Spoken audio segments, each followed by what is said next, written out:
Ba-ba-da-bow-bow, Banger Management Fantasy Hockey Podcast. Woo! Wow, wow, wow. Welcome in to Banger Management, the Fantasy Hockey Podcast with Kevin and Josh, your two favorite hosts. Thanks for being here, everybody. Welcome in. Today, we are going to cover the Metropolitan Division. If you're listening to this, hopefully listen to the previous episode where we covered the Atlantic Division. If not, you can go listen to that one first. Josh, how do you feel about the Metro? I feel like the Metro is way worse than the Atlantic. Yeah. I think it's one of those divisions that, I mean, every year we talk about, spoiler alert, we talk about Carolina being at the top of the division by themselves and everybody else kind of fighting for every other spot in the division. Usually there's a few teams that are stuck at the bottom, but I feel like this year it's going to be a little different. I feel like changing of the guard a little bit. To me, this year, in my head, I've got one obvious number one. Yeah. You already said it, but I won't say it again so that it's not a spoiler. Yeah. I've got one number two that I'm actually very high on. And then the next six to me could go in any order. Yeah. That's kind of how I feel about the division. Which is fun for real life hockey purposes, right? Because it feels like there's so much that we can look forward to and the games mean a lot. But it's for fantasy, it feels just like we might get a lot more doo-doo than doo-dah. Yeah. That is so well put. So true. Put that on a shirt. Doo-doo or doo-dah? But yeah, I guess, listen, we'll get into it. I think, do you think we're going to be on the same page for most of these or probably not? I feel like we'll be in a pretty similar page. Maybe a few, I think I had one that I went pretty hard on, but other than that, I feel like same spot. Yeah. All right. I didn't go too crazy. Again, this is not for the ones who listened to our previous episode. We alluded to one division where I just went bananas, and this was not that division. So I think these are gonna. Yeah, so you'll have to keep tuning in to until you find out which one it is. Spoiler alert! It's probably one of the next two. Yeah. Yeah. All right. Well, listen, before we get into it, we don't want to spend 10 minutes lollygagging like we did last episode. I actually feel bad for the viewers that you guys had to listen to that. But well, we have to do our due diligence. So if you're here and you're not already following us on Spotify or Apple or wherever, the fantasy hockey season is starting up right now. It's mid-August. We're getting into the thick of things, all the doodah. And I don't know where I came up with that. The doo-doo is over. It's time for the doodah. The doodah. But you can expect a lot more content from us in the coming weeks as we, get closer and closer to the season. A lot of good draft content, all that good stuff. We dropped our Patreon. So if you're looking for a community where you want to play with other individuals that very competitive leagues, category leagues. We're starting up our BMPL, the Banger Management Patron League. So the link to join is in the Patreon below of this in the description or wherever links are, the link will be. If I could put it on the screen, I would, but I can't. I'm not really good at editing. So yeah, if you're interested, take a look. We also have a lot of other perks there. It really supports us, motivates us to keep going. So we're happy to see all the names that were already there. But yeah, join the Discord server. It's growing. The YouTube community is growing as well. I think YouTube is low key. Like we're trying to get a little frisky with the thumbnails and stuff. I'm working on learning how to make thumbnails, but the algorithms, maybe we're getting a little bit more views. I don't know. Yeah, no, it's great. It's funny because like I feel like in terms of like actual content, we're so good, and in terms of everything else, we're so like learning. Not that we're not good at it, but we're getting. It's just so much. Everything is a learning experience. We're just getting better and better. So it's exciting to see it paying off. But yeah, we still got a long way to go. we had so many good comments of like, oh, I just found you guys. You guys are amazing. You're a new favorite podcast or whatever. But the Meanwhile, thing is, Kevin's like, I just figured out thumbnails. Yeah, I'm learning how to make a proper description and like titles and stuff. So good to know the content is great and you guys stick around when you're here. But alas, all right, let's get into these division rankings. Let's do it. Let's get into the Metro rankings, starting with number 8. At number 8, we've got the New York Islanders. Josh ranked them 7th. Kevin ranked them 8th. Last year, they finished 6th, so this brings them 2 spots down from last year. All right, Kevin. So what we'll be doing is we're going to be saying which player on each team is most likely to end up on our roster this coming year. Yeah. From last episode, it seemed like a theme was Kevin and I like to go bargain bin shopping. We Mm-hmm. don't like taking the guys who are super high up because Yeah. that's just value. The real value can be found when you can get a guy a couple of rounds later than you should. Mm-hmm. So I'm We're ready for gonna this we're one. gonna if you're not watching on YouTube, we're currently writing on our whiteboard who we think we're going to draft. This is not who we think is the best player on this team. No, definitely not. This is who we think is the most likely to end up on our team come draft season. It might be a good player that's at the top. It might be a guy that's just really good value in the draft. Yeah, that's Let me it. let me write Sometimes down it's my like name. sometimes the guy is just good enough that we're like both of us. This happened last episode with Buffalo. Both Kevin and I put Tage Thompson. We know he's going probably round 2, but that's just a price we're willing to pay for someone that good. So there's guys like that, and then there's a lot of deep cuts. I put William Eklund from Ottawa or Morgan Geekie Mm-hmm. from Boston. Just guys who you think Yep. you get more value with later in the draft. So that's the kind of vibes usually we go with. So are you ready for this Yeah, one? I am. 3, 2, 1. Ooh, Nice. okay, Yeah, I okay. went spicy on mine. I was hesitating between your pick as well. So Josh went with Braden Shen. Yeah. I went with Bo Horvat. Now I'm Bo surprised you Horvat didn't go Horvat. Horvat was my GOAT from last year. He's I so know. good. I got him in the He was so 9th cheap. round. He was so Yeah, cheap. He was. The reason I didn't go him was I think he's going to be a lot more expensive this year. I think you're still going to be able to get him in like the 7th or 8th. And I think if I'm drafting him there, If I you think can get he's him gonna there, be that's great a value. huge steal. I think that's awesome. But I think that's where he's I think going he to go. goes. I mean, I don't think there's any way he goes 8th. I think 7th is possible because it's just you're getting high up there. But he was so good last year He that was. I wouldn't be surprised if he sneaks up to the 6th round. And I think, honestly, like 6th round is still solid value for what he did last year. So it's the question is, can he repeat that or come close to Yeah. it? I don't think he's going to repeat it, but I think he come close. Yeah. And he was just so good in every way. It wasn't just the points. It was obviously the faceoff wins he's great for, but he Yeah. was shooting. The power play points was great. He's getting shorties. Mm-hmm. It was just, he was the full package last year, and especially for where I got him. So I don't blame you for taking him at all. For me, my Braden Shen pick is more just like, I think he's the type of guy you can Banger get stud in double-digit rounds. Literally, you can get him probably around 17, something like that. I wouldn't even be surprised. Nah, probably like I think 14, so. 15. He's going to be on my radar for sure. He's a guy that I Yeah. have a little asterisk next to. Being Yeah, like, sure. Let's say banger like beast. round 15, right? He's a banger's Yeah. beast in a league like ours. He wins faceoffs from the winger position, Yep. and Good he actually deployment. has power play 1 deployment potentially. Yeah. I won't say it's a lock, but he definitely has the potential of getting I it. think it's He had it basically last a lock, season. it feels like. It's the Islanders, so I feel like anything's possible. But I have him pegged as power play 1 for now. So yeah, that's why I put him. I think he can be very sneaky value. He's the type of guy who may not be like blowing up your screen with huge numbers Mhm. every game or anything like that. But he's the type of guy who will just randomly stay on your roster all season because you're just never unhappy with what he's doing. Yeah. He's like the guy that rounds out your roster where you went to like heavy on the points early in your draft and you need a guy to balance out with the bangers later in the draft and hit like all the categories. He's center eligible. He's going to be playing line 2 probably with Barzal.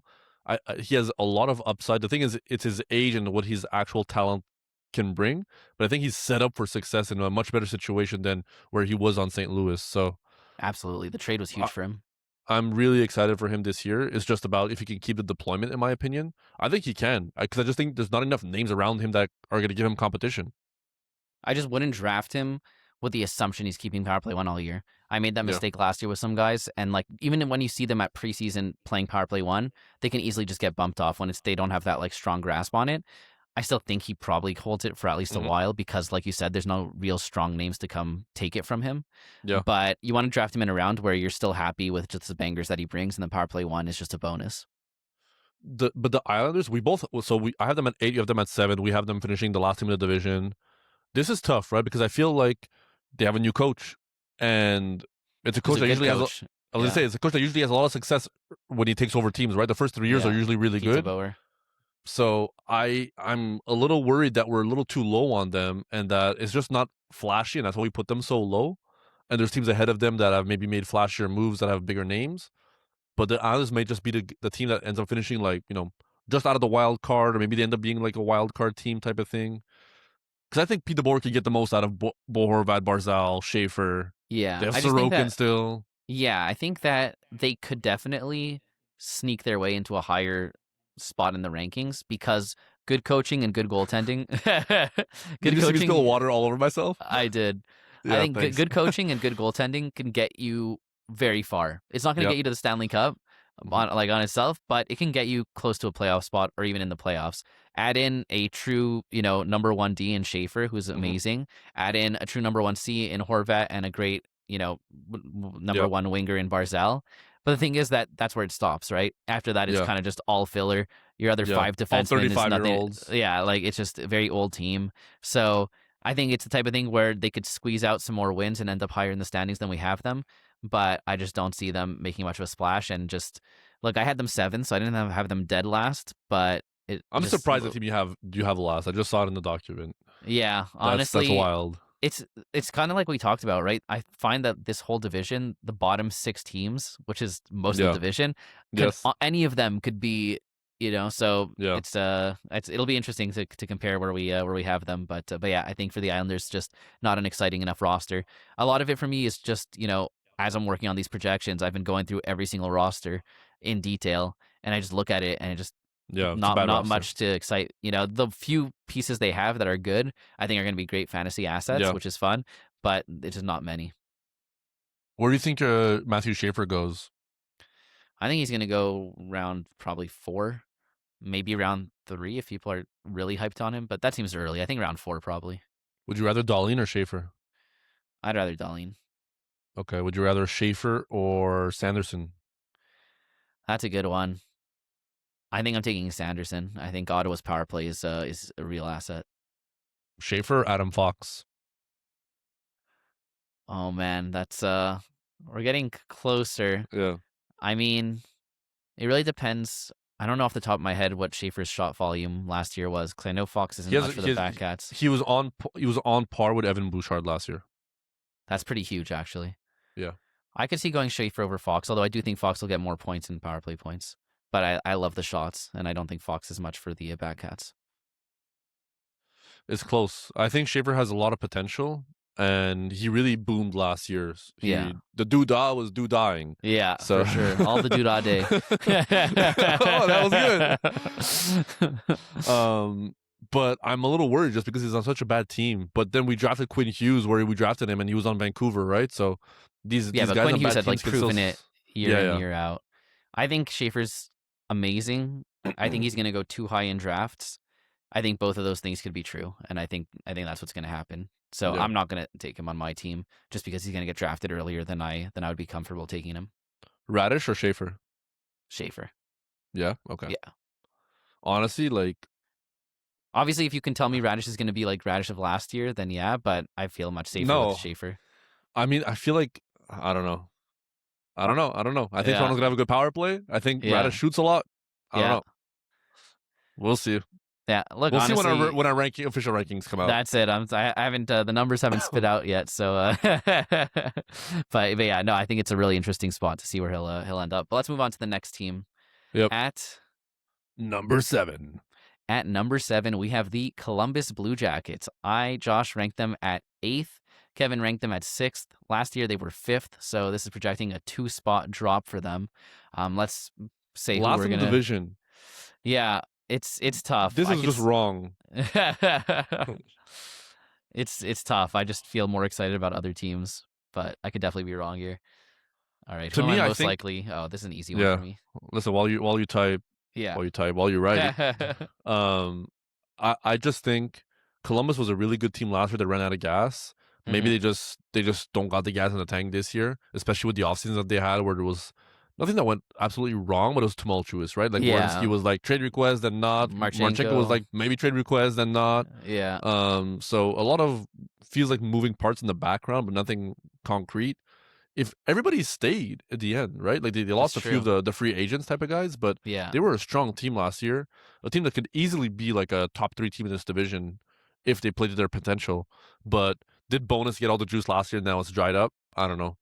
Yeah, I mean, I feel like the vibes around the locker room were pretty terrible. Yeah, like in the postseason, like the end of season press conference and all that stuff. Like Bonus was saying things like, "These guys just don't care. They don't want to win, whatever." And it's just those are tough words. But you got to coach the team again. That's it. So, look, I mean, the idea is he's going to whip them into shape and get them to care more and all that stuff. And they do have a lot of talented players, but I don't know. I think I was just more excited about other teams in the division. Mm-hmm.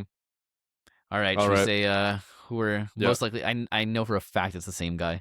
You think? Yeah, 100%. All right. 3, 2, 1. Yeah. Not surprised in the slightest. We both put Adam Fantilli. I would love to see what his ADP is. I can't wait to see where he ends up. In But I my think, mind, he's gonna yeah, be where like Logan Cooley was last year, like if round I eight, can, 9. that would I be think he's. nuts. I I think think that's that's what he's gonna insane be. value. I would take him round 8 in a heartbeat. Yeah. It just feels. This is why people say like the center depth is so big and how that should influence your decision making in your drafts. Like obviously the top guys are the top guys, right? Like the Celebrinis, McDavid's, Matthews, all that. But a guy like Adam Fantilli can really be like the first center on your team, and you could be happy with it. Yeah, And you could get him to be like the third center on your team. Like we play in deep yeah, category leagues, so we start with 4 centers on a weekly basis. Fantilli could end up being like the third guy on your roster that's like a center, and you could be more than happy with that. yeah, He just has so much potential, especially now that Marchenko is like, I want to say guaranteed to stay. yeah, I'm putting really strong air quotations, but yeah. No, I mean, look, I think Fantilli's awesome. I don't think he's fully broken out yet. Last year he was at no, 0.72 points per game. yeah, He can easily get to, I think, 0.85, 0.9, point 0.9, 0.9, something like 0.85. that. Yeah, I think that's definitely in his wheelhouse for this year. Obviously, long term, I think he can get point per game, but we're Yeah, talking like this year. And he was showing some major banger category coverage last year. Where he yeah. was like a double with maybe 7 face-off wins, something like It was that. sneaky. It was very sneaky. It Nobody was giving him definitely credit for it no, absolutely not. It except kind of came us. out of nowhere. Yeah. We talked about him as because he was super low rostered. We talked about him Yeah, as not necessarily the buy low of the year. We talked about him as the pickup of the year yeah. really early in the season last year. And he really delivered. So we're really high on him. Obviously, Marchenko and Werenski staying keeps that value high. hmm He still hasn't actually signed his contract. I'm curious to see how much he's going to get. He's going to get paid. I mean, after the But contracts we just saw that these other guys signed, like I Leo know it's Carlson, who was the pickup of the year last year for a lot of yeah, people. yeah. It's gonna be. I'm looking at 5 years, probably what like 16 mil, 17 mil, something like that. You think he goes all the way up that high? Maybe Nah, 5 times 15. Maybe 5 times 15, something like that. I would not be Uh, surprised. He's not going to get as much as Bedard. I think no, it'll be less than Bedard. I I don't think know. he could get like 13 or I 14 I don't know. I feel like he can ask for whatever he wants, and they kind of have to give it to him. at this point. Yeah, because everybody else wants to leave the team. Yeah, exactly. And then they also got Val Nichushkin. I don't think that's nothing. Obviously, No, it's obviously his health and all that stuff is in question, but when he's on the ice, he's a really solid get. And they have the goat goalie Jet Greaves. So I I think almost put Jet Greaves down, I know but I can't believe you didn't, but I knew you'd put Fantilli. yeah. Yeah, Vantilli was just too good to pass up. But Jet Greaves, if you followed me last season, Jet Greaves brought me to a championship. I literally rode him all alone as my one goalie who started all yeah, my games. And he was fantastic. I think he's so this year, good. I really became a Jet Greaves fan last year, and especially what he did for Team Canada after. I feel like he Yeah, has. I don't think there will be an actual Team Canada team in the future that will not have Jet Greaves on it. yeah, But I'm really excited. He's just gonna get a lot of volume, and he's gonna be yeah. one of those guys that hopefully goes late that I can draft in double-digit rounds and just gets me a lot of volume. I love that. I know he might be on your radar too. I'm not sure, but He's definitely on my radar. He's sick. yeah, I figured. Honestly, he was on my radar last year as like a guy to pick up, and I just stupidly ended up drafting goalies, so I didn't have Yeah, room to I make a remember. pickup. But yeah, so I love Jack Reeves. Honestly, looking at all these players is making me rethink my 8 Your ranking. I'm glad Columbus that you thing. balanced it out to 7. Yeah. But still, I'm looking at these other teams ahead of them, and I think they're all gonna be in the same But ballpark. So it's look at the tough. rankings that we have. Realistically, like, would you be shocked if they finished fourth? No. Right? That ties But in with what we've been saying yeah, this whole time, right? This whole division feels hmm kind of like a big mush of like mid, you know? yeah. But the other big fantasy guys, obviously Marchenko and Werenski. These are Yeah, the big names, right? Last year, I think we were telling everybody to draft Kirill Marchenko because yeah, his ADP was just so low, right? And it yeah, was just a fight for like who's gonna pull the trigger first because he's obviously gonna go ahead of ADP. yeah, So if you guys were listening to us last year, probably won your leagues last year. yeah. Where does he go this year? The cat's out of the bag now. You're not gonna get a discount on the ADP. He's I probably a third mean, round pick or a fourth round pick. I feel like he's more of a fifth because I feel like he had some slow stretches last year, but maybe fourth. I He don't think was he's still going. exceptional. I think third is too high for him, but I think Okay. I see him going fifth, but maybe fourth. Okay, let me give you a few names, okay? Yeah, give me names of in that ADP. See if you can make the case for him going earlier than that. Marchenko or Nylander? Nylander. Okay. Well, Marchenko had less points, but but and more Nylander had a shots. bad season last year. Yeah, Nylander did have a bad season. Okay, Marchenko or Lucas Raymond. I think that's a similar ballpark. hmm But like Lucas Raymond, I wouldn't take round 3 either. I think Yeah. round 4 is No, kind probably of not round 3. Okay. I think round 4, round 5 is probably where he's going to settle. That's what I think. I know last year, I think people got him mostly in the round 6, where Yeah. they I bit think the last year bullet he and they was took him. round 6 or round 7 was where he went, and I could see him going 4 or 5 this year. Do you think he gets to a point per game or close? I think he could, especially if Fantilli takes that step up and, Yeah. Nichushkin comes in as a good piece. Werenski's obviously still Norris caliber. I don't see why not. Charlie Coyle's the GOAT, He is the GOAT. Yeah. All right. All right, let's go to the next one. Are you willing to take him in the second round, or is it too rich for you? I don't think I'm doing a defenseman in the top 2 rounds this year. Unless it's like maybe I Last fall year he into... was the third best defenseman. Yeah. Unless I fall in the right spot to take Makar in the first, I don't think I'm taking a defenseman in the first 2 rounds. Third round, maybe. Okay. I'm kind of in the same boat. I think I to just me, feel I'm like- looking to get like the best guy available in like round 4 or something. If Yeah. like somebody in that tier is still available. It's like, would I rather take Werenski round 2 or Lane Hudson round 4? I'm taking Yeah. Lane Hudson round 4. But would you rather get Werenski in round 2 or Lane Hudson round 3? Yeah, that's the question, right? That's the big question. Honestly, Yeah. probably Hudson round 3. I feel Yeah, like same. it's close enough that I'd rather get the like. There's some guys who go in the second round, like forwards wise at least, that I feel Yeah. are fringe first rounders. Whereas Werenski I would never take in the first round, even though I think he's really solid. Do you think there's a chance he slips or no? To round 3, Yeah. I could see that. I think defensemen are weird. I think if there's like a run, I mean, obviously we'll have Makar and Hughes go in the first / early second or Yeah. possibly late first for Hughes. And then I guess usually 1 or 2, it's rare for a whole round to go by without a defenseman getting picked. So I guess it's probably Werenski and Bouchard will go in the second round. Because But I could Werenski see is them like going the early only third. defenseman that shoots at his rate, right? Like he's the Well, Bouchard basically too. Werenski had 40 more shots than Bouchard last season. That's crazy. That's 0.5. Yeah, no, that's a big difference. Yeah. Right. Yeah. No, I love Werenski's shots. I'd love to have him on my team, but yeah, round 2 I think is a bit rich for me. All right, let's move on to this next team. Let's do it. All right, at Number 6. number 6 we have the New York Rangers. Josh had them at 6. Kevin had them at 7. Last year they finished 8th, so this moves them up 2 spots. This is gonna be another year where we rank them too high. I feel like having them at 6, is a safe bet. We're playing with fire. I know. All right. I mean, last year, where did we have them? Like, probably top 4? I think last year I had them at like number 1. I would not be shocked if I was in the same boat. We were just Yeah. all protecting the bounce back. We were very high on them. I think that, look, I don't know why they were. I mean, Miller and Panarin both getting injured in the preseason definitely didn't do them any favors. But that's, not an excuse to finish 8th. So, all right, who are we going to take? Who's most likely to end up on our team here? God, do I believe in Lafreniere anymore? I don't even know. This might be the year. This could be the year. All right, I know who I got my name down. I'm waiting for Yeah. you. I feel like it's going to be the same thing. No chance we have the same name. No? Okay. No. All right, you ready? Yeah. 3, 2, 1. Oh, you're putting JT. Oh, well, of course. Yeah, no, you're right. I should have put that. I got Will Cooley. Josh got Pavel Dorofeyev. Both players that I had on my roster last year. Yeah. No, they're sick.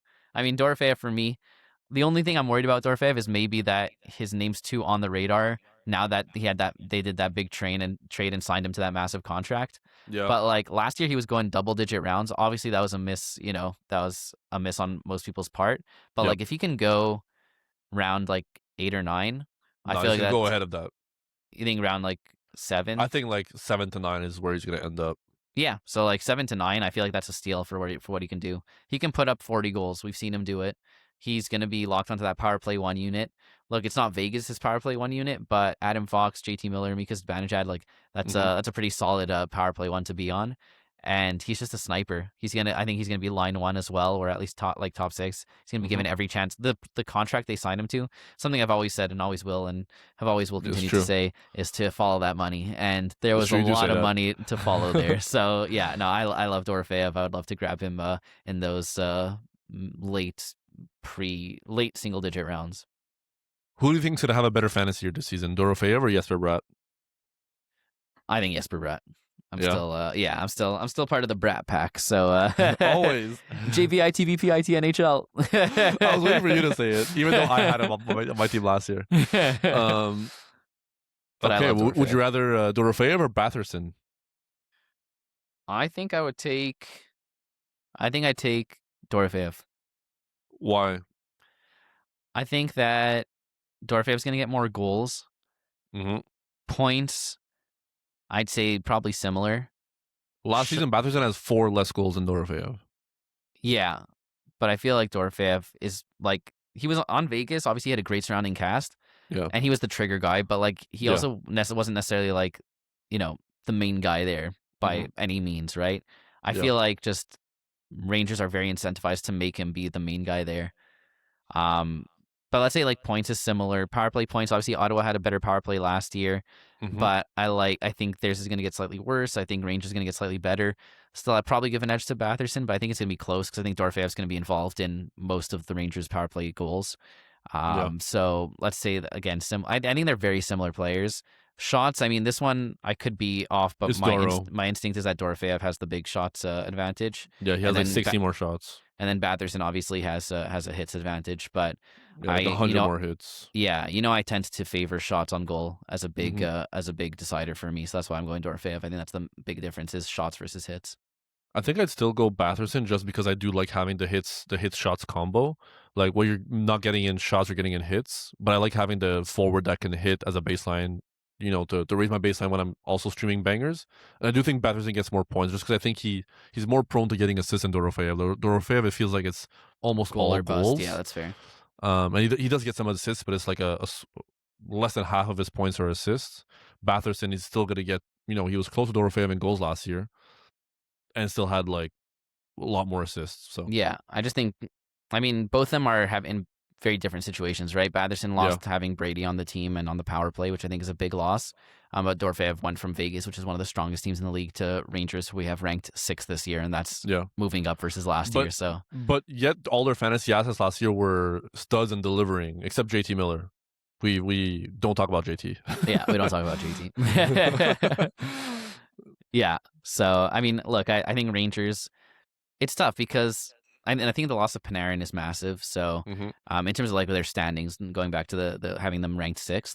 So honestly, like I could see Columbus being higher than them. I still don't think Islanders are going to be higher than them. Which is funny because I have the Islanders like one spot above Columbus, but it's all a bit of a jumble.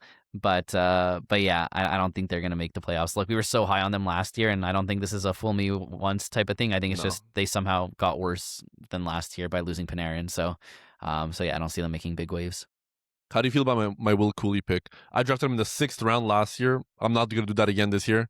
I think he but could where go do you double think he digits. goes? I think he could go like round like 10. Nah, no chance. I would You don't not let think him go so? that far. You wouldn't, but like, what did he actually do points wise last year? Where would you take him? What was his points per game last year? Let me go check. I think it was like 0.55. Yeah. A 0.55 guy. Obviously his shots and hits are awesome, but like I'm not, and keep in mind last year 38 points. Yikes. Yeah, I'm not taking him in a single digit round, so you can have him. And I 300 hits? I'd love to have him on my team, but I could just grab Matthew Olivier like 10 rounds later than when you grab Cooley, and I'll miss out on like 10 points. I thought he had more points last year. I guess no, not. it's because all those points were in the playoffs and they helped you win the championship. That's why you feel so good about it. But it was not a good pick for a lot of the year. but wait, in 2024 he had 152 shots, 301 hits. Last year 2025 he had 157 shots, 302 hits. Yeah, it's pretty consistent. Now that's consistency right there. Hey, I'm not worried about the shots or hits from him. I think he's going to deliver there, and I think he's going to get more points than last year too. So I don't. It's not that like, and I would love to have him on my team. I'm not like bashing him, but for the archetype of player he is. You just talked about, where did you say Adam Fantilli was going to go? Like round 8 or something like that. Yeah. You're not taking Will Cooley before Adam Fantilli. I did last year, and I won the league. So all right, well there you go. You have it, folks. That's the the way to do it. Then, I think round 9, round 10 is probably fair. For him. Last year, I just got 2 in my head. I was just like, he's on Josh's radar too, and Jakey's radar. I gotta draft him. I gotta make sure I get him. The hits is just insane. Yeah.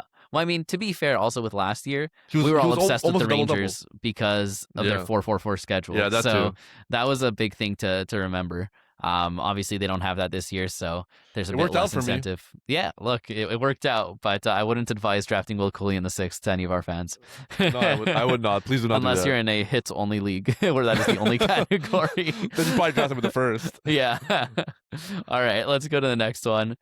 At Number 5. At number 5, we have the Philadelphia Flyers. Josh and Kevin both ranked them 5, so we're on the same page there. Last Woohoo! year they were third, so we have them dropping 2 spots. Who is most likely to end up on your team? And while we think of that, why do we think that they're dropping 2 spots? I think last year, first of all, I think there's a few clear teams ahead of them. I think they have a lot of talent. They were a playoff team last year, so there's a lot of positives to expect. But oftentimes we felt they were punching above their weight. And I think finishing 5th in the division is a good middle ground to, build off what they did and work towards building some consistency. But I'm looking at the rankings again. Like, if they finished 4th, would I be shocked? No. If they finished 3rd, would I be shocked? No. I have them at 5 as just a little bit of a hedge, I guess, against the other teams that I also have there that I think have more talent and previous success. So that's my take on it. But I really like what Philly's doing here. It just feels like they have a lot of pieces that are ready to take a step that I don't actually know what their true value is yet. And this is the year that we're going to find out their true value. Yeah, absolutely. It's a very young team also, so like I think a lot of the moves they're making is setting them up really well for the future. But there's some of these teams that we're ranking higher than them that I think are going to be better just this specific year. But those other teams are just going to keep getting worse, and Philly's just going to keep getting better. Yeah. All It's right. so early in the offseason, too. We're doing our rankings. Obviously, if you ask us in a month where the season's about to start, we probably feel differently after we, Yeah. have a better feel for all the players. But right now, I'm confident with this, and I'm excited to show you my name. I don't know if we're going to match. Yeah, I don't know either. I think there's a lot of interesting I don't names think we're on this matching. team. All right. 3, 2, 1. I was going to put yours, but I changed mine at the last Really? second. Yeah.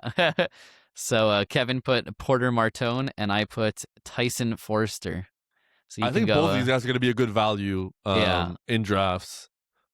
I put Martone because I think what we saw from him last year, I picked him up in one of my leagues, and he was a stud, and he helped a lot of people win championships last year, which was really fun. People have that fresh in their mind. I wonder if he's just going to be like an That's asterisk why- on everybody's draft sheet this year. That's But I still why I think he's going to changed go my late. pick. I changed my pick because I'm worried he's going to go early. But How early? I'm worried he's going to go in like single-digit rounds. No, Like, I think he's like I think a he can go, round like- 11 to 14 type of player. Okay, I'm worried he's going to go like round 9 or 10. I think And I round think- 10 he can deliver. But you're not getting the I think- value that you would probably expected to get from a guy like him. Yeah. Yeah, that's it. I think like for me, I'd rather have Martone than Forrester, but I think Forrester is going to go way later. I think you can get Forrester around I like think 15 Forster's or going to go something. before him. Are you serious? Yeah. I don't think so. Am I crazy? I feel like Forster Martone has name such value, a- though. No, I feel like Forster has no name value. I feel like Martone has all the name value because of how insane he was in his short tenure at the end of last season. And then Forrester missed almost the entire season due to injury. I feel like they have so much other shiny toys on Philly. I think Mhm. Forrester is going to go after almost all these guys we have listed here. Obviously, Konechny. I think he's going to go after Martone. He's going to go obviously after Zegras. I think he's going to go after Tippett. I think he's going to go after Michkov. I think he's going to go after Drysdale. He's going to be like the last relevant Philly guy to get taken, in my opinion. And I think he's going to be he'll be better than Michkov. He could be better than Tippett. Could be better than Drysdale even. I really like Forrester a lot. And honestly, I wanted him last year, but then obviously he got that season-ending injury. Yeah. But to me, that's like when that happens to someone and it's not an injury you're worried about going into the next year. To me, that kind of just like keeps them on ice for you. You know, that's just like another year of people not knowing about them, and then you have more chance to grab them. So I'm pretty high on him. I think the only thing is I'm not sure if he's going to have power play 1 or not. So that's the only tough thing. Martone, to me, I'm like locked in. I think he's power play 1. Yeah. But other than that, I really like what Forster brings, and they just signed him to a really nice contract. I think it was a 7x7 or something like that. Yeah. And a great value, but it also shows that they believe in him and he's a part of their future. So I'm hyped on him. In my mind, I mean, a lot of the rationale of why you chose Forrester was why I chose Martone. I thought Martone was going to be, in my opinion, I think Martone's going to get drafted after, just because I think he's a rookie. He only played 9 games last year. I feel like that's gonna bake into his ADP, and he just will be suppressed, kind of like how Marchenko was suppressed. Like, people know he's good, but it's just gonna be down the list a lot. So that's how I was envisioning it. Because last year he was over point per game. He played 9 games. He got 10 points. He had 4 of those were power play points. Like, that's His sick shots were nuts. averages. 32 shots in 9 games. That's crazy. So that's just goes to show, like, he's over 3 shots a game. Like, this guy could be a draft day steal. You're gonna have to watch our upcoming episodes as we get closer to draft season. We're gonna cover a lot of the breakouts, our ice and fire, signature picks, all that. But I think Martone is the guy that I really want on my team this year. I don't know if it's gonna happen. I feel like a lot of guys are gonna be, after him. But I'd be happy with either him or Forster. In my mind, whoever goes last, I'm happy with. But I think these 2 guys are really good names. Yeah, I like it. How do you feel about Dan Vladar? I was about to ask you that with the Joseph Wall coming in. Yeah. I still think Vladar's their guy. He's their starter. I think Wall is more an insurance because Vladar got injured last year. Yeah. I also think they'll give Wall starts. I don't think Vladar's going to be starting. Like, they obviously had no faith in Urson or anything like that. So Yeah. Vladar was starting almost every game. I think now it'll be more of a, let's say, 60-40, something like that. He's still the starter. I don't think it's like a 50-50, one of those situations. But Wall is a guy who has been a starter and has shown that he can be a good goalie. So I think he's going to lose starts, but I still think Vladar is going to be the guy for them. I think he's played like probably 50 games this year. Like, I see it similar that way because he played so many games last year. They needed a guy that can actually do something and not just be a consistent L when they put him in there. And don't forget, they were fighting for a playoff spot too, so they had no choice but to put the guy that gives them the best chance to win because they were desperate. Yeah. This year they're gonna pace themselves a little more, I think. Do you think it's gonna be a draft day value, or is he gonna be like a late round 0G target? I don't know. I feel like he kind of built a name for himself last year, but I guess it's Philly, and I don't know if people are necessarily high on them. Yeah. And maybe Wall coming in throws a bit of doubt in people's minds. So I could see him going double-digit rounds, obviously, and being some value there. Yeah, I think he's going to be one of the names that I also circle on my draft list around, like, around 12, 14, and that type of range. If he's available, he's the guy that I look for. Matvei Michkov off my list, never drafting. I would be very happy to have Owen Tippett on my team. I think he brings, a good banger profile. Yeah. But the thing is, you're not happy that he's never going to get exposure to power play 1, it feels like. Yeah, I feel like that it's a bit crowded there, the forwards, in terms of the power play. We have right now, I feel like we have Forster and Martone locked in as those 2 power play 1 spots that are up for grabs. Konechny. But Oh, yeah. other than the Yeah, they're obvious up for ones. grabs. But I feel like, you have Michkov and you have Tippett, who can both technically also be on the power play 1. So yeah, I agree. I'm out on Michkov this year. I wouldn't say I'm always on forever. Like, if he blows up, then I'll be in on him. Yeah. But did I? But until then, you'll see him at no. Okay, yeah, sorry. Until then, you'll see him at Shady Maple. That's exactly it. I will see him at Shady Maple, and look, we talk about this all the time. I'm happy to miss the breakout year and just draft him the year after he breaks out once he's more of a known quantity. But even I if don't the price be is left, more expensive. Yeah, I don't want to be left holding the bag on it like last year, right? Yeah. Tippett, on the other hand, I'm not going to draft him assuming power play 1. I'm going to draft him assuming power play 2.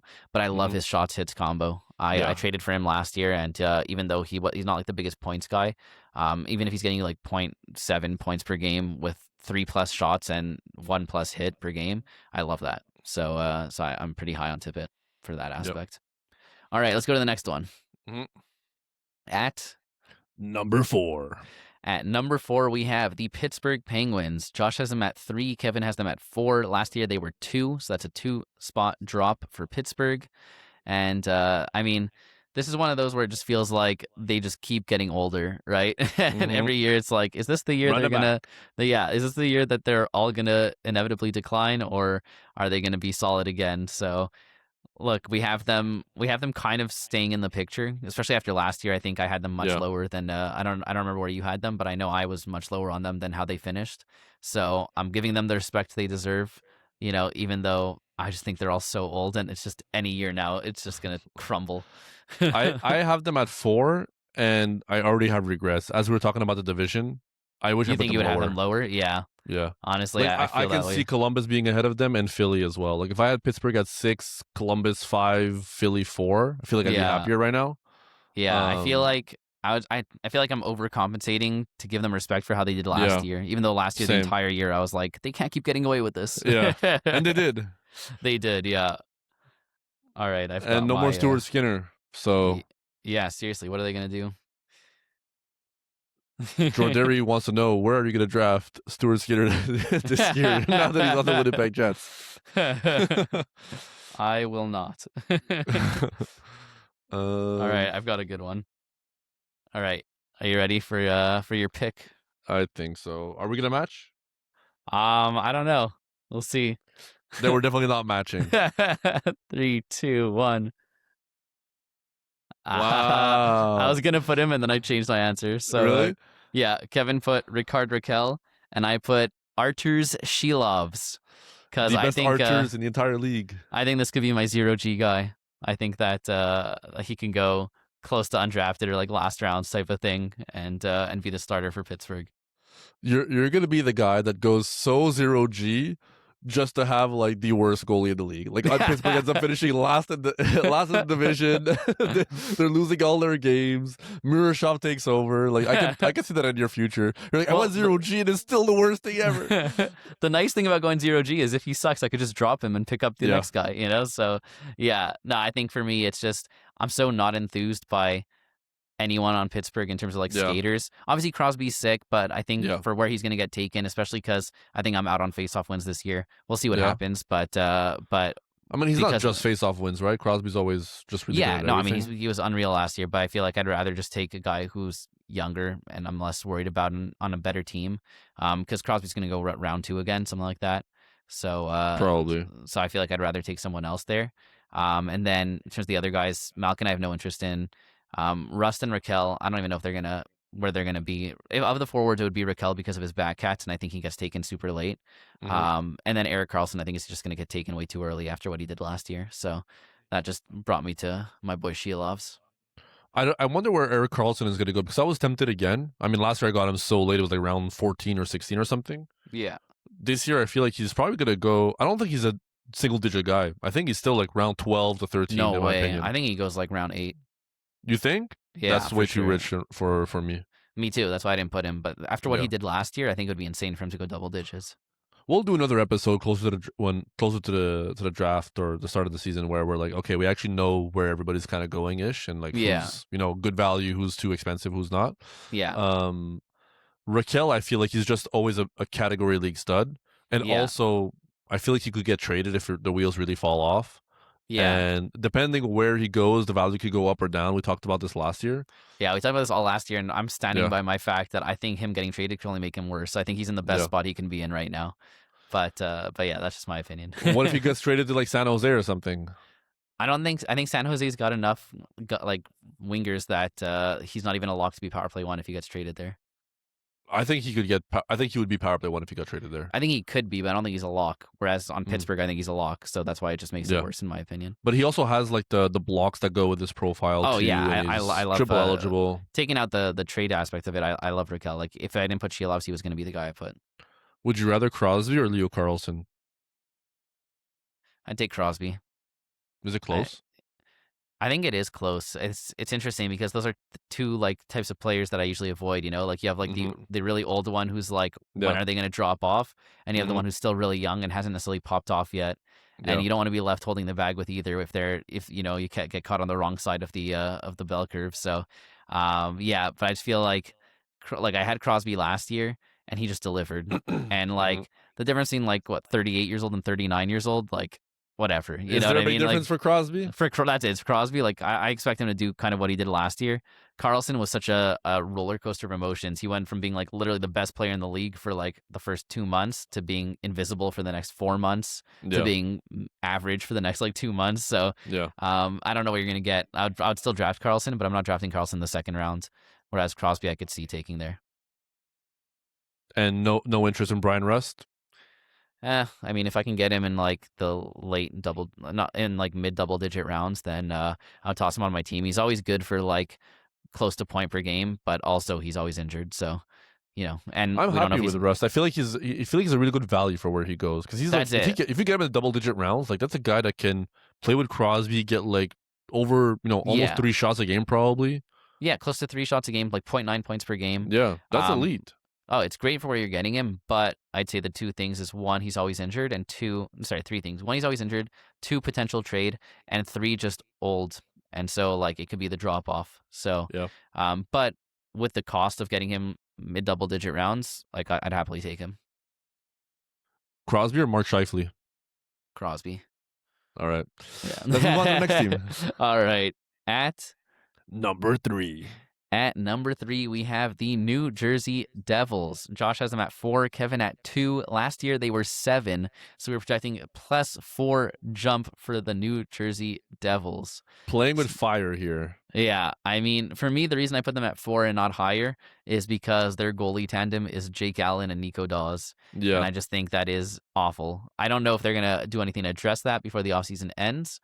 Maybe they'll take Samuel Montembeault off our hands, but recreate the Allen Montembeault tandem, But obviously, in terms of the actual team outside of goaltending, I think they're due for a huge bounce back. I think, obviously, you think they're due for an even bigger bounce back than me. Yeah. So we're on the same page there. I mean, this is interesting on who we think we're gonna end up with, because I feel like they've got some big names. All right, I know who I'm putting. You know who you're putting? Yeah. Do you know who I'm putting? Do I know who you're putting? Is it Dougie Hamilton? I'm giving you a look. All right, I'm ready to go. Hold on, I'm still writing. Yeah, no, so I think that they always have the classic questions also about, like, their power play one, like, is Timo going to be on it or not? Which obviously can I think he's going to be on it for once. I think he should, but I also think he should have been the past couple of years, and he wasn't. So, who knows what he's actually going to end up doing? But are you good? Ready? I'm good. Yeah. I'm good. All right, then let's do this. 3, 2, 1. JPI TVPI to NHL. I got hashtag Brat Pack, baby. All right, so we're in agreement on this one. Yes, Yeah. for Brat, most likely to end up on both our teams. I think this is a great one where a lot of people are doubters in his bounce back. They think that he had a terrible season last season, and they don't see him coming back from that. And to me, it's a no-brainer that he will. I think he's just such a clear over point per game player that if I can get him round 4, I think I'd be pretty happy with that. I think he's going to fall into round 5 this year. Really? I think he's going to fall to round 5 this year. Last year he was round 4, and everybody was disappointed with Brad. Right? He was a buy low for us. Yeah. And he honestly, if you bought low, like, you were probably upset for a short while after. But then he won a lot of people championships last year. Yeah. Me included. I had him on my team. I held the whole year. I bought low on Brad. And then I held through all the low, but then he boomed at the end, and I won my league. So I think a lot of people are probably holding the musty feeling he gave you when he was just felt like a fungus on your team. But a lot of do, but this no year it's all do-da. It's do-da this year. I just think a healthy New Jersey team with Jack Hughes, like, Jack Hughes is his duo. Yeah. Like, them two together, that's what rocks. And he was missing his duo for a long time. And that, that plays a factor, right? Like, you want the player to kind of take a lot on his own and be talismanic. But I do think Brett has that in him, but it's just hard when the whole team is kind of like slumping. If they start healthy, I think he can have a monumental season this year. And I'm expecting big things from New Jersey. I do agree the goaltending is an issue, but I feel like they'll just figure it out. I feel like they can end up being average. Like, Jake Allen is still a guy that can, like, give you good performances. He just can't play like 2 games in a row. I feel like their defensemen aren't good enough to mask such a clear disaster of a goalie duo. Like, let's be realistic. I don't think it's like, disaster, though. No like, who's better? to... Would you rather Nico Dawes or, like, Arthur Shilovs? Like, is it really that big of a difference? I think it's a big difference. Yeah, okay. I mean, I had to give a better example, not pick the Latvian goat. Yeah. No, I mean, you have a backup and, like, an AHL or as your 2 goalies. Like, I like Nico Dawes. I think he has potential. I think this could be one of those situations where last year we were going into the season with, like, Elvis Merzlikins, and then it was Jet Greaves, and everybody was, like, hyped about Jet Greaves because he's coming in, he's going to play some games, but Jet Greaves had the guy played ahead of him. The end of the year before and had been really good. I know. Nico Dawes has not shown anything at the NHL level. So, no shade to him. I mean, he could come in and be a big surprise and be great, but, like, this might be the worst goalie tandem in the entire NHL going into the season. Like I'm trying to find one on paper. Can you find a worse Yeah. goalie tandem? Like even Freddie Anderson and Tristan Jarry. At least they're like NHL goalies, kind of. You know, like So Nico played 6 games in 2024, yeah, and he had a 939. He won 3 of those games, and lost 1, none in overtime. That was yeah. 2024. Now It's, last year he played 3 games. He won 2 of them, lost 1, had a 908. But yeah, New but that Jersey was sample size awful. is insanely small. Yeah, it is. But I'm just saying, like we've seen 2 years ago, 2024, New Jersey was a good team. Yeah, He played 6 games. He had a 160 GAA and a 939 save percentage. He had a shutout as well. I'm just saying, I feel like there's potential. I feel like they're ready. There's a reason why they haven't made a goalie move yet. yeah. And there's a I lot of guess they goalies both. that have been like in the Yeah, atmosphere, ready to be traded. I just think it's kind of bold to go with this type of tandem when you don't have like a stellar defense. You Yeah, know, like no, if and you, that's fair. that's like I mean, you've got Luke Hughes is their number 1D, and he like is not known for his defense or his offense. I mean, you know, Yeah, he's known for his brothers. But but I think Pesci is decent on being a defensive D. I think yeah, Siegenthaler's in the same boat, and then I think having Dougie and Luke as like your offensive guys yeah. is not a bad mix. But these Then aren't Brendan guys Dillon that are gonna like shelter a young goalie. You know what I mean? No, Like, but I don't think you need to have the biggest defense because he can't hold his ground. But I do agree. This is probably a slightly below average defensive core, yeah. or maybe just very average because they do have I just feel like offensive they talent. don't like New Jersey doesn't have an NHL starter on their team. They've got a backup who's past his prime. Look, I love Jake Allen. I love him on the Habs. I think he's a great person. Past his prime but, is generous. Isn't he like 40? Yeah, I think he's old and was most of his career was a backup. And then you've got Nico Dawes, who's played 9 career NHL games. Okay, So I'm outing myself, but Nico Dawes is one of my targets this year. I'm in on New Jersey. I think he's going to get the majority of the starts. I think I still think I they're think going to make a move. cheap in drafts too. I think they're going to. I don't think he's going to go in drafts, but maybe I'm crazy. Maybe you are. I also think maybe that I'm crazy. I think New Jersey's still going to make a goalie move. I feel like they can't enter the season with this tandem, but maybe they do. I'm basing myself off of they entered the year with this. I think it's going to be a 50-50 split, and I'm going to be happy with the games that Nico Dawes gives me. Yeah. Maybe I'm absolutely wrong. Maybe we see some things the preseason. I'm going to adjust my opinion, obviously, but as of right now, we're recording this in the middle of August. This is the goalie room that they have. I like the potential, and I just feel he's gonna be cheap. I'll take him with the last pick of my draft, and if it doesn't work out, I'll cut him and pick up somebody else. Well, I'm gonna take him with the last pick of my draft. Whoa! Yeah, you just said you're out. I get what you're saying, and look, it could work out. I'm just saying you can't look at this and you can't inspire confidence. You know what I mean? So no, that's the only reason I put them at 4. Like I couldn't put them in the top 3 with these goalies, but I will say the new GM's been making a lot of good moves. I'm falling into like I trust him. I trust his decision making. Yeah. Look, you trust until you prove me wrong, you know. So he seems to be people really like him. He's made moves that seem good. So until proven otherwise, I'll trust him. But yeah, I don't know. They must see something in Nico Dawes if they go into the season with him as their starter. How do we feel about Timo? I feel like the polarizing. Every year it's the same Timo. No power play 1, but good at bangers. How valuable is that? I think he has a chance to power play 1 this year. I think he always has a chance at power play 1. I think every year that he doesn't have it, he still plays some games on it when there's some injury or other or whatever. I think that I would take him on my team at the right price. I'm not like avoiding him, but I'm not taking him. I'd probably take him. Like I keep thinking about you mentioning like Adam round Fantilli, 7? like you think going like round 8, and like I'd rather Adam Fantilli than to Timo. So it's hard for me to imagine taking. But that just means maybe you draft Fantilli in the 7th. Maybe that's what that means. I think I would take Timo in like the 8th. I think I could see that. Yeah. All right, should we go to the next one? Would you rather Timo or Alex Tuck? I would take. That's a great one. I don't think either of them gets. I mean, I think Timo is more likely to get power play 1 than Tuck. Tuck is a block guy versus Timo being more of a hits guy. Timo shoots more. I would take Timo over Tuck. I would take Timo over Tuck as well. Yeah, talked myself into it. Talked myself into it. Ooh, that was good. All right, at number 2. At number 2, we have the Washington Capitals. Josh has them at 2, Kevin at 3. Last year they were 4, so we're projecting a +2 jump. I'm super high on these guys. Honestly, doesn't it just sound nice when I say number 2? Yeah, it does. That's the best one. It is the best one. I'm super high on these guys. I think that I love the offseason they've had. And I feel like all the moves Everybody they loves the made, offseason they've had because of course. they've bought all the win now assets. Yeah. Look, I'm ready to buy to, this could easily be a Nashville situation, right? Where they got all the Yeah, top things and then it just doesn't work. But I don't know. I kind of I'm very, very high on them. And I think that all the moves they made are stuff where I'm like, oh, that's gonna be bad in like 2 years. But at the same time, yeah. like this year it's gonna be sick. So I've already got my most likely guy on my to have on my Really? team. Yeah. I'm looking right now. Yeah. I mean they've got a lot of assets that could be fantasy relevant. So I know. yeah. I mean, are you willing to pay the toll to get your boy Tom Wilson back on your team? I was debating. I'm debating. I feel like I've got maybe a hot take on mine.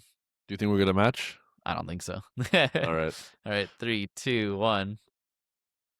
Yeah, I I think. knew where you were going. All right, I have Jordan Kyrou as mine, and Kevin has Ryan Leonard as his.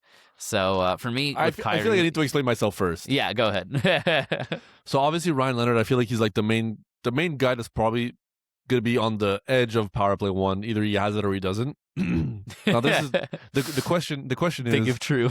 yeah, do da or do. Yeah, that's it. But my thought process here is this is not a question of who is the best fantasy player or whatever. For This is sure, who's yeah. most likely to end on my roster. And I don't know why. I just feel like I'm not gonna get any of these Washington guys at all in my draft. And if I do, it's probably the Ryan Leonard, who I think has a nice fantasy profile for like, the power forward archetype. With maybe he's suppressed in drafts because he's not on that power play one immediately. Maybe he ends up getting put on. I could see myself taking him into double digit rounds and like, a flyer of a guy that like, okay, I'll get good bangers from it with the upside of getting power play one eventually. And that's the type of guy I'd draft from this team. Because I think Tom Wilson is going to go too high for me. Yeah. Like, I'd love to have Tom Wilson on my team. He's always a stud in our league settings, the pims and the hits and all the shots. And, the power play one exposure. I think Jordan Kyrou, honestly, he might be a good draft day value. Like, I wonder where he's going to go. That's my thing, right? I think I can get him like round 11, round 12. Yeah. I think he had such a bad year last year.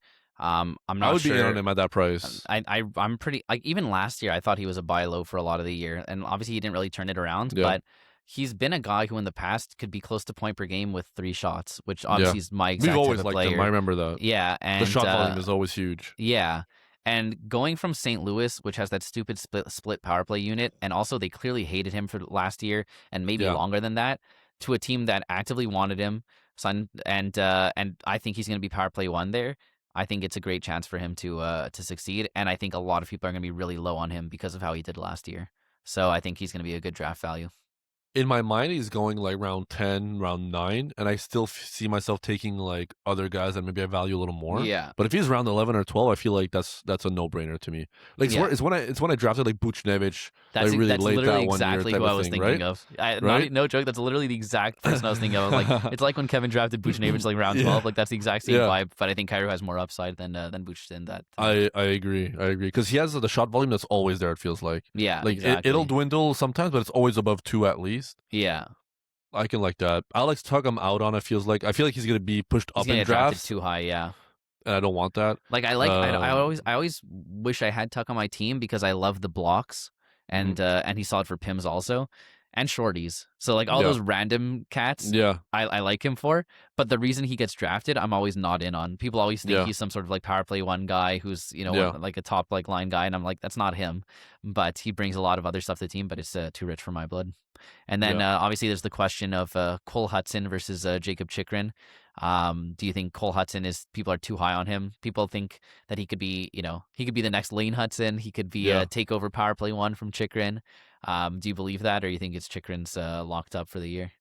I think it's Chikrin. I wouldn't put my house on locked up for the year. Yeah, but I definitely think Chikrin starts it, and I think he has to lose the job. Yeah. In my opinion, I think Washington has enough assets that they have really two really good fantasy power play units, and it could be a good 50-50 split. Like maybe Cole Hudson could be the best power play 2 defenseman in fantasy, right? Because they get a lot of exposure when they do get on the ice. They convert at a higher rate than other units. But I don't think he's getting power play 1 unless Chikrin falters or gets hurt. That's my opinion. I think it's a year too soon. Yeah, Chikrin's 28 and he's been like good, like he's been solid for them. He has Really good fantasy profile. I don't think Cole Hudson takes it this year. So you have no interest. You wouldn't draft Cole Hudson.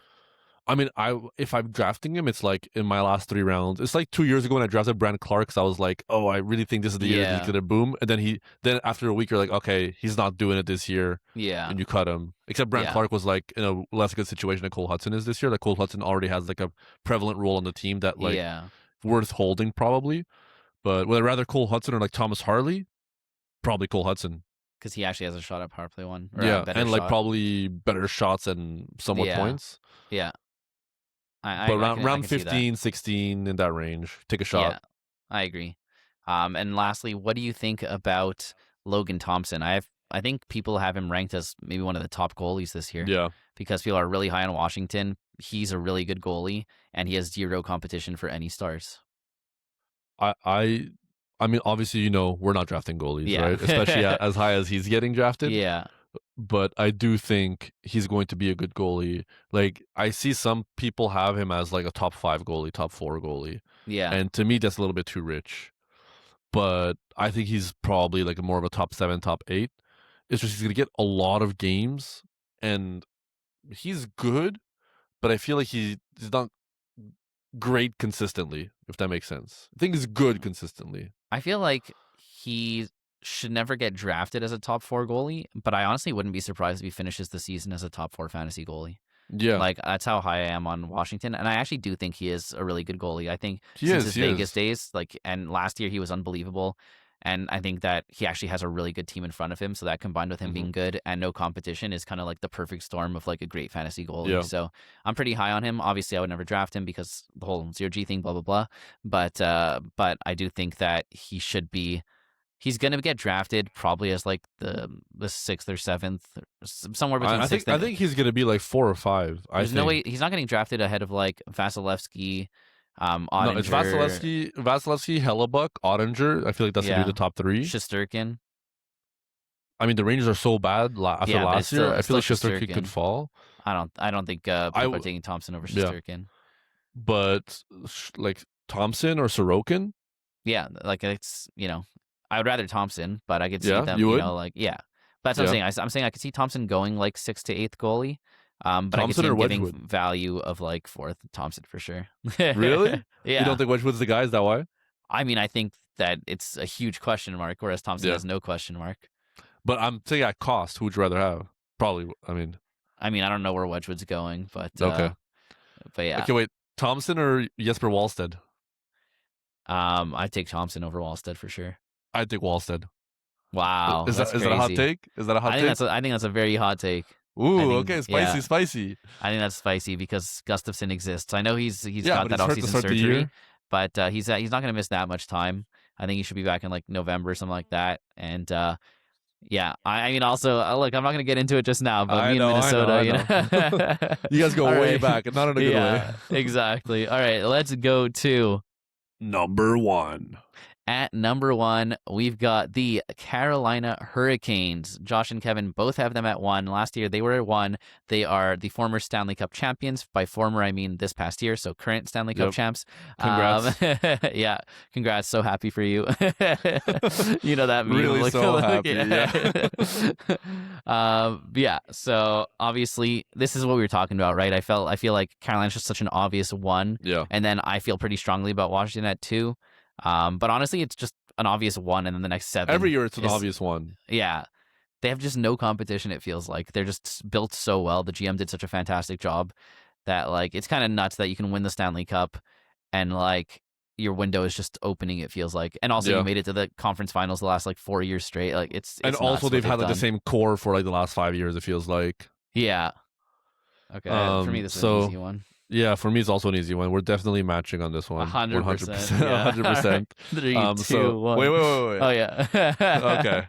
The player that we think is most likely to be on our fantasy teams this year. Oop. Yeah. Shocker. Yeah. Seth Jarvis. Kevin and I both put Seth Jarvis. Unsurprisingly, I mean, I'm sure you're in the same mindset that IR discount from the offseason surgery. He should be out until I think mid-November, something like that. So in my model, I think I did the math on how many games he'd actually miss, and I think it's It's not that many. I think it's like in the teens of games that he would Really? miss.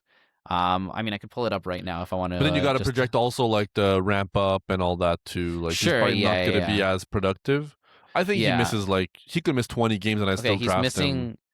I mean, obviously, like I have him projected as returning like November 8th, and he'd be missing 19 games. Okay, so So let's say it's 2 weeks later, he'd probably miss maybe 24 games ish, yeah, 25 keep in mind we have games. 84 game season this year, so like Yeah, he's still playing like 60 games.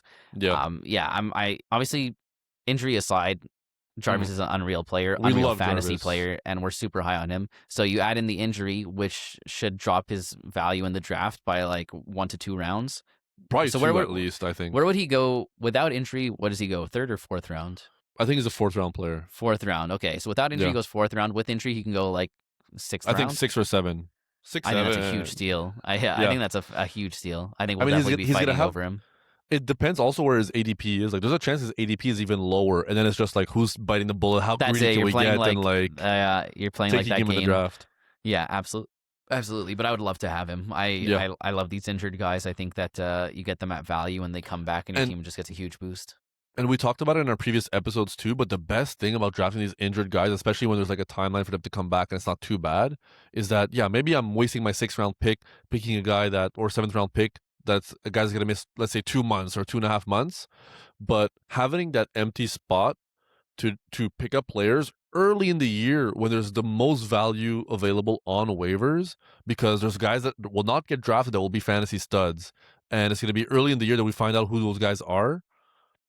Having the opportunity to pick that guy up and then get Jarvis back on your team, 2 months later, it just feels like a lot of upside. And you can handle not having your 6th round pick or 5th round pick or 7th round pick for, 6 to 8, fantasy Weeks, game yeah, weeks. absolutely.